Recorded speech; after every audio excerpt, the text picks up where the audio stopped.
மத்திய அரசும் மாநில அரசுகளும் கைகோர்த்து செல்லும் போது அனைத்து விஷயங்களும் சாத்தியமாகும்.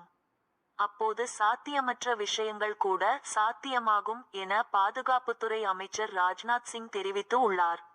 தில்லியில் நடைபெற்ற முன்னாள் ராணுவ வீரர்கள் நலனுக்கான தேசிய மாநாட்டில் ராஜ்நாத் சிங் பேசியதாவது, இது போன்ற நிகழ்வு முதன்முறையாக நடத்தப்பட்டதாக எனக்கு தெரிவிக்கப்பட்டது. இந்த மாநாட்டை ஏற்பாடு செய்த அனைவரையும் நான் வாழ்த்த விரும்புகிறேன்.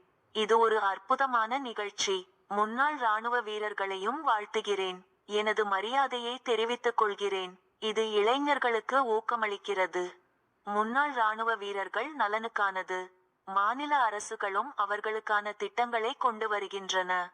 மாநாட்டின் நோக்கம் இதுதான். மத்திய அரசும் மாநில அரசுகளும் கைகோர்த்து செல்லும் போது அனைத்து விஷயங்களும் சாத்தியமாகும். அப்போது சாத்தியமற்ற விஷயங்கள் கூட சாத்தியமாகும். மிகப்பெரிய சமீபத்திய உதாரணம் ஜிஎஸ்டி வரி சீர்திருத்தங்கள் செய்து மத்திய அரசு ஒரு மைல்கல்லை அடைந்துள்ளது.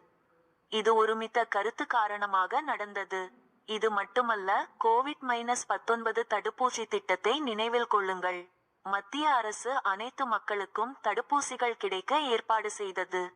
மாநில அரசுகள் அவற்றை எல்லா மூலைகளுக்கும் கொண்டு சென்றது. இது பரஸ்பர ஒருங்கிணைப்புக்கு ஒரு எடுத்துக்காட்டு. இதன் விளைவாக தடுப்பூசி திட்டம் இந்தியாவில் வெற்றிகரமாக இருந்தது.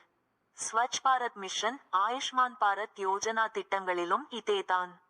மாநில அரசுகளின் உதவியுடன் அனைத்து மாநிலங்களிலும் சிறப்பாக செயல்படுத்தப்பட்டு வருகிறது. நாம் ஒத்துழைப்புடன் செயல்பட்டால் மக்கள் தானாகவே பயனடைவார்கள் என்பதை இது நிரூபாயிக்கிறது.